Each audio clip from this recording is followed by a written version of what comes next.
संध्याकाळचा चहा नाश्ता उरकला आणि दुकानात गेले होते. आज मनासारखं असं काही भेटलंच नाही. भाजी चांगली भेटली नाही, बटाटे घेऊन आले. कोथिंबीरही भेटली नाही, कढीपत्ता घेऊन आले. तर कढीपत्ता थोडा जास्तच आणला. भाजीत टाकायलाही होईल आणि मला केसांसाठी तेलही बनवायचं होतं. त्यामुळे मग कढीपत्ता थोडा जास्तच आणला होता. जाताना मी भात करून गेले होते. आल्यावरती कुकर लावला. कुकरमध्ये डाळ घातली शिजायला आणि एकीकडे बटाटे घातले शिजायला. आता ते सगळं होतंच आहे तोपर्यंत भांडी उरकून घेतली. चहा नाश्त्याची भांडी पडली होती. तर म्हणलं उरकून घ्यावं. परत हा ढीग वाढत जातो. त्याच्यामध्ये स्वयंपाक करताना जी काही भांडी पडतात ती पण परत घासायची, परत जेवतानाची भांडी, मग असं ढीग वाढत जातो. त्यामुळे मग आताच भांडी उरकून घेत होती. तसं मी स्वयंपाक करता करताच भांडी उरकून घेते, जशी पडतील तशी.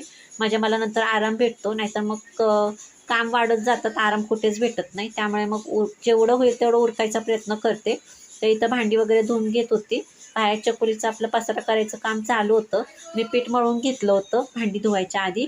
तर तिने माझ्याकडून पीठ घेऊन गेली होती आणि तिने सगळ्या घरात ते पीठ केलं होतं. तुम्ही बघू शकता तिने किती पीठ घरात केलं आहे. सगळ्या कपाटाला लावलं आहे, लादीला लावलं आहे.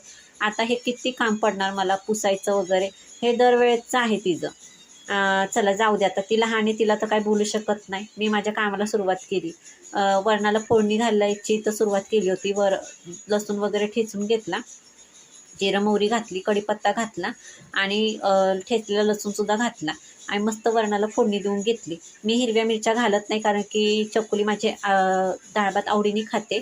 मिरची घातल्यावरती खात नाही, त्यामुळे मी वरणात मिरची अजिबात घालत नाही. तसं पण आम्हाला असं फिक्कं वरणच जास्त आवडतं. चकुलीच्या बाबांनाही तसंच आवडतं. तर आपलं वरण तयार झालं होतं. मग इथं बटाट्याची भाजी बनवायला सुरुवात केली होती. बटाटेसुद्धा आपले खूप छान बॉईल झाले होते. मग त्याला छान कापून वगैरे घेतले होते. अगदी मीडियम साईजमध्येच कापले होते आणि उभ्या चिरलेल्या मिरच्या, कांदा, टोमॅटो, कढीपत्ता हे सगळं फोडणी घालून घेतली. सगळं छान फ्राय झाल्यावरती त्याच्यामध्ये बटाटा घातला. बटाटा चांग परतून घेतला. नंतर चवीनुसार मीठ घातलं. आपल्याला बटाटा अगदी 5-10 मिनटंच वाफलवून घ्यायचं आहे, कारण ऑलरेडी बटाटा आपण बॉईल केला आहे, तर त्याला काही जास्त असं शिजत ठेवायची गरज नाही. ऑलरेडी बटाटा चांगला बॉईल झाला आहे, शिजला आहे चांगला तो.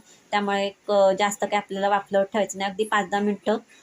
कारण आपण जो कांदा, टोमॅटो, मिरची हे सगळं जे फ्राय केलं आहे त्याचा थोडा अर्क उतरेपर्यंतच आपल्याला ते झाकून ठेवायचं आहे. तर चला, आपली बटाट्याची भाजीसुद्धा झाली आहे. तर इथे आपण चपात्या वगैरे उरकून घेऊ. चकुली तर एवढी लुडबुड करते ना, तिला सारखं पीठ पाहिजे.